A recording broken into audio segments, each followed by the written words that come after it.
Bien, estamos de vuelta con Juan Carlos Eguren, presidente de la Comisión de Justicia, para conversar sobre su proyecto de ley sobre regulación de armas. Juan Carlos, ¿qué tal? ¿Cómo estás? Gracias por venir a Rumbo Económico. Al contrario, gracias. En los últimos años lo que hemos visto es que el gobierno ha tratado, si quieres, de restringir la tenencia privada de armas. Ha puesto un montón de requisitos, ha puesto, de hecho, requisitos que muchas personas dicen que son incumplibles, ha puesto una serie de obstáculos, trabas, pide además que se realicen trámites sin tener además la infraestructura para que se puedan realizar esos trámites. En fin, hace una complicación y esto ha sido muy criticado. ¿Qué es lo que plantea respecto de esto tu proyecto? Efectivamente, y si me permites un aterrizaje, lo que sucede en esta actividad como en tantas otras, en un estado burocrático y de exceso de regulación como el que tenemos en todas las áreas. Es por ello que desde el ámbito tributario, si se quiere, el ámbito laboral y en todos en general, el tema de minería, por ejemplo, Claro. se agobia a lo formal, a las empresas, a las instituciones, a las personas que tienen una vocación de formalidad, que compran su arma legalmente, que le inscriben legalmente, que tienen un uso legal, supervisado y regulado. Se les pone todas las trabas, todas las regulaciones, todas las supervisiones, los sobrecostos en dinero y en tiempo para poder autorizar el uso de armas de defensa personal, claro, o de caza o de deporte. Y en fin, esa es la regla en el Perú. Y en el caso de armas, esa regla no la hemos superado. En consecuencia, hemos presentado un proyecto de ley que aligera toda esta indebida carga que ha tenido como vocación restringir el acceso al uso legal de armas, lo cual, como correlato, genera a la larga un mercado informal, un mercado ilegal. ¿Cómo es que lo aligera tu proyecto de ley? ¿O cómo lo aligeraría si fuese aprobado? Son varios aspectos. En primer lugar, un tema que me parece relevante, actualmente tenemos una vinculación entre el usuario del arma y el arma. Entonces se tiene que hacer trámites permanentes con esa vinculación. Estamos rompiendo la vinculación del usuario con las armas. En consecuencia, las armas es un bien inscribible, ejemplo, los automóviles.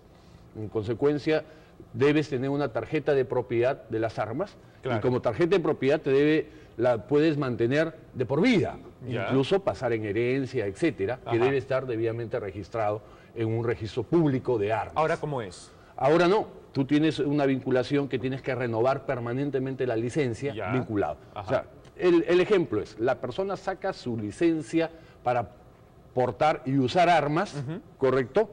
Que es como tu brevet. Claro. ¿No? Es tu brevete para conducir. El vehículo tiene otra historia. Claro. El vehículo lo puedes mantener de por vida, no tienes que estar presentándolo, no tienes que estar regularizando nada. En segundo lugar, ya para el uso de las armas, se requiere una capacitación previa. Porque no basta, y eso sí es importante, por protección del propio usuario, pasar un examen psicológico psiquiátrico, sino también la normatividad legal vigente para ese uso y un entrenamiento para el uso, porque sacar un arma en defensa propia, si no estás preparado, ¿no? Psicológica, mentalmente y adiestrado para un buen uso, corres el riesgo de terminar siendo de dañarte asesinado, a ti o a otra persona. Claro. O no eres competitivo, si quieres, con el delincuente que te está atacando, ¿no? Un tercer elemento es el tema de vigencia. Estuvo en 3 años, hace algún tiempo, y era imposible, logísticamente hablando, que se pueda otorgar los trámites... La vigencia de la licencia. La vigencia de la licencia, ¿no? Y se elevó a 5. La nueva legislación lo ha reducido a 1. Sí, claro. ¿No? Absolutamente ilógico que cada año se tenga que estar siguiendo esos trámites burocráticos con el costo que además representa. Entonces, estamos planteando 5 años. Otro de los factores interesantes es el mercado secundario, pero legal de armas. O sea, las armerías, que son los comercios de armas, para que puedan comercializar legítima y válidamente, en función a la tarjeta de propiedad del arma, armas usadas, ¿no? O sea, se pueden dejar en consignación, se pueden vender a la armería como armas de segunda, y estas pueden tener un tráfico válido, legítimo, legal. Hoy día, ¿qué sucede con el arma? Si yo tengo un arma y, por ejemplo, la quiero vender, ¿Qué tengo que hacer? Tienes que hacerlo a título personal, pero no, Ya. las empresas dedicadas a la venta de armas no pueden comercializar armas usadas. Yo no se la puedo dejar a Así una es. armería para Ni dejar que la venda. ni en parte de pago, ni dejarla para que la vendan, ni vendérselas a la propia armería. Ya, ok. Otro de los elementos restrictivos es el número de armas, ¿no? Eso se ha restringido mucho actualmente, Dos armas. Dos armas. ¿Cuál es la razón? ¿Cuál es el fundamento? Si tú como usuario de armas estás debidamente acreditado, tus armas son legales, pasas tus exámenes que correspondan, tienes tu licencia para portar y usar armas, ¿por qué limitarte a dos? Puede ser 3, 4, 5, o sea, no tendría por qué haber ningún tipo de limitación. Especialmente cuando hay gente que lo usa para cacería, para competencia. Hay caza, competencia, deporte, ¿no? No hay razón. O sea, esos límites no tienen sentido. Si Claro. uno tiene la posibilidad y el poder adquisitivo para hacerlo, oiga, ten las armas que quieras, como te vuelvo al ejemplo de los vehículos, ¿no? Claro. Ten la cantidad de vehículos que quieras y veas por Claro, conveniente. el vehículo también es peligroso, uno puede matar a una persona. Así es. Más gente muere atropellada que por armas. ¿no? Muchísima más gente. Y sin embargo, dejamos que la gente pues tenga la cantidad de carros que desee, siempre y cuando cumpla los requisitos que Así es. demuestren que Así es. son competentes en usar el auto. Si, ¿no? si tú estás validado, tu arma es legal, has pasado tus exámenes psicológicos, ¿por qué limitarte el número de armas? No tiene ninguna justificación, ninguna razón. El tema de las Fuerzas Armadas y Policiales también es bien complicado. El 60% de las armas civiles están en manos de gente de las Fuerzas Armadas y Fuerzas Policiales en actividad o en situación de retiro. Y ahí no hay un buen registro ni está debidamente articulado con la superintendencia que se creó hace un año y pico. Claro, o sea, tu proyecto realmente me doy cuenta que hace dos cosas. O sea, por un lado facilita, el simplifica. mercado de armas y sacar una licencia, pero por otro lado también, si quieres, apuntar a lo que es el registro, el monitoreo y la capacitación, ¿no? Que son, si quieres, los dos brazos que debería tener Así este es. tema, ¿no? Uno, facilitar la legalización, la legalidad, si se quiere, del uso de armas y portar armas, incluso de colección, que también ha tenido un pésimo tratamiento. Se pretende que las armas de colección no funcionen, Claro. ¿no? Así como, vuelvo al ejemplo, como vehículos de colección, pero que no funcionen, ¿no? Claro. No caminen. Ajá. No, siguen siendo de colección, y más aún, un buen coleccionista tiene que mantenerlas operativas, en perfecto estado, ¿no es cierto?, para mantener el Claro. valor como reliquia. Ahora, lo que mucha gente te va a decir es que no cree que es buena idea que los civiles porten armas. No hay mucha gente que tiene la posición de que, oye, una vez que facilitas la venta de armas, lo que termina sucediendo es que por un lado los delincuentes se arman, ¿no? Y por otro lado, pues los civiles también, en fin, se arman y todo esto puede generar más violencia, todo esto puede generar más peligro, etcétera, etcétera. Hay mucha gente que le teme a los civiles armados. Ahí yo creo que ese tema ni siquiera debiera estar en discusión, por dos razones. Uno, el derecho a la legítima defensa es un derecho humano, es un derecho consagrado a nivel constitucional. Claro, no, ¿no? no es un derecho a la legítima defensa con tus puños. Así es un derecho No, a la legítima defensa, punto. legítima defensa ante, y más ahora, Claro. ante el crecimiento de la delincuencia. El esfuerzo del Estado tiene que ser que los civiles estén en el marco de la legalidad, y para ello se debe facilitar, no entorpecer, no poner vallas, no poner requisitos, no encarecer, etc. O sea, ese tiene que ser el rol del Estado. Para lo legal, todas las facilidades, y para lo ilegal, las mayores sanciones y la mayor dureza, porque los problemas que tenemos de violencia, de inseguridad, están justamente en el ámbito de la ilegalidad, ¿no?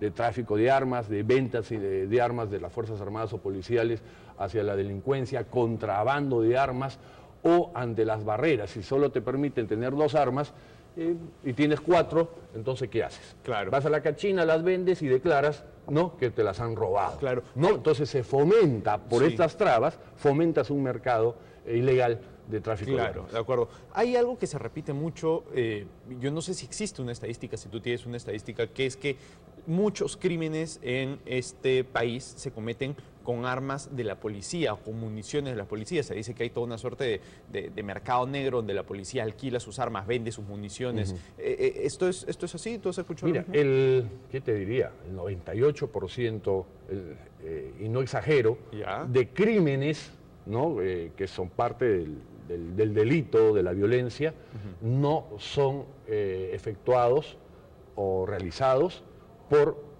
usuarios que tienen sus licencias y sus armas debidamente registradas. O sea, la criminalidad, el uso de armas, la delincuencia, el sicariato, el homicidio, provienen o se producen a través de armas que no están registradas, uno, y dos, a través de usuarios que no tienen licencia. Ahora, en este proyecto también se plantea un tema interesante, que todos aquellos que han sido condenados por homicidio, por violencia, etcétera, va a haber un registro donde ellos sí van a estar impedidos de acceder a armas porque tienen antecedentes que los tornan peligrosos para la sociedad. Claro, de acuerdo. Bien, vamos a ir a una pausa y regresamos a seguir conversando con el congresista Juan Carlos Eguren.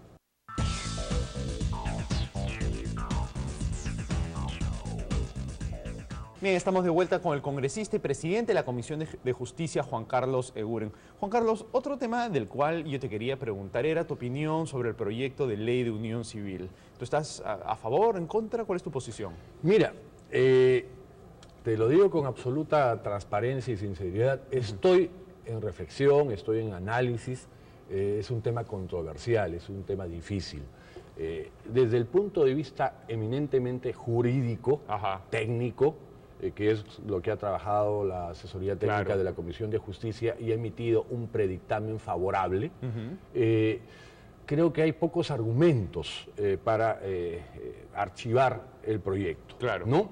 Hay un tema de derechos humanos, hay un tema de resguardo de las libertades fundamentales, hasta de orden, pues, llamémosles, de dignidad de las personas, cuál es su vocación para ser felices, ¿no? Entonces, en ese ámbito es muy poco espacio para discutir. Legalmente sí procede, constitucionalmente procede, en el marco del derecho internacional y de los derechos humanos procede. Ahora, no somos máquinas, los seres humanos no somos máquinas, tenemos por un lado las normas que nos regulan, pero por otro lado tenemos preceptos morales, preceptos éticos, convicciones religiosas, y esa integridad del ser humano es la que nos lleva a fijar una posición definitiva. ¿No es cierto? En la comisión puede ser muy legal el predictamen, pero por estas otras consideraciones que no son poca cosa, son esencia de nuestra personalidad y nuestra cultura, podríamos terminar votando por el archivo del proyecto. Yo te planteo un tema. Tú dices que, bueno, no hay ningún problema de legalidad, pero hay una serie de convicciones y una serie de temas como, por ejemplo, religiosos, ¿no?, que te pueden llevar a pensar distinto. Pero nosotros no somos una teocracia iraní. O sea, nuestro sistema de gobierno no acepta que el sistema legal se construya sobre convicciones religiosas, ¿no? Entonces, a mí me parece bien discutible decir, oye, una vez que hemos aceptado que es legal, hay algún tema religioso que nos podría llevar a pedalear hacia atrás. Yo te hablé te toqué el tema religión porque somos un país eminentemente religioso, católico, pero no desde el ángulo de la religiosidad, por ejemplo, del Vaticano, la Iglesia Católica o el cardenal. ¿Pero qué pasa con los que no son? Por ejemplo, yo soy agnóstico. ¿Por qué a mí me tendría te termino de comentar. ¿Qué importa? Voy ahí. Que los católicos quieran no quieran tener unión civil. Voy ahí. Te explicaba cómo te he señalado el tema católico, pero dentro de un elemento más. Lo que estamos hablando es de una cultura, ¿no? Una cultura que poseemos, que implica principios éticos, principios morales, principios religiosos, existen, no nos podemos tapar los ojos con una venda, culturales, tradiciones, ¿no? Y todo eso conforma la personalidad. Y quien toma decisiones son personas, ¿no? Entonces las personas, que los congresistas no dejan de serlo, ¿no es cierto?, van a tomar determinaciones y van a votar a favor o van a votar en contra, ¿no? Entonces, legalmente es indiscutible, Ajá. Pero hay el otro conjunto, que son parte de la personalidad del que toma decisiones, ¿no? Y que van a ejercer su derecho a aprobar o no en una primera instancia en la comisión. En el caso prospere en la comisión, irá al pleno, ya donde los 130 parlamentarios votarán a favor o en contra. Si votan a favor, pasará al Poder Ejecutivo y el propio presidente de la República podrá observar o no la norma, la puede publicar u observarla, dependiendo también del conjunto de sus convicciones que forman su personalidad. Ahora, ¿tú estás de acuerdo en que no hay un problema de legalidad? ¿Estás de acuerdo en que, oye, factores religiosos, más allá de lo que cada uno lleve dentro, no deberían... No puede ser determinante. No pueden ser determinantes, no deben ni siquiera, yo creo, ser tomados en consideración porque somos un Estado laico. Temas morales, ¿a ti te parece que es un tema inmoral como para decir, yo en este tema no me meto por inmoral? Y ahí es un tema que hemos, ¿cuál es el perfil del proyecto? No es, eso tiene que difundirse porque es un tema controversial, interesante además, importante porque hay un sector de la población que espera un reconocimiento de sus derechos. El proyecto que presentó Bruce es uno. Sí. Hay otro proyecto del señor Rosas y un tercer proyecto de la congresista Marta Chávez. Claro. ¿No? Entonces, el dictamen, que más o menos junta algunos elementos de los tres y además toma en consideración opiniones recibidas de la Defensoría del Pueblo, del Ministerio de Justicia, etcétera, hace un planteamiento. Y es un planteamiento desde una óptica muy garantista. En primer lugar, diferencia plenamente lo que es el matrimonio de lo que es la unión civil, ¿no? O sea, hay algunos que lo confunden, matrimonio entre gays o personas del mismo sexo. No, acá es otra cosa. Matrimonio es una institución que hay que dejarla tranquila, más bien hay que promoverla, hay que defenderla. Ese es el matrimonio. La unión civil es otra historia. Es una historia que implica decisión entre adultos, que implica un contrato desde el punto de vista del derecho civil y contractual, que implica sobre todo relaciones de orden patrimonial, ¿no? De resguardo de patrimonios desarrollados, construidos a lo largo de los años por dos personas del mismo sexo.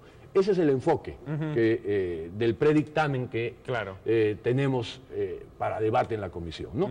De orden civil, de orden contractual y de orden patrimonial fundamentalmente. Claro.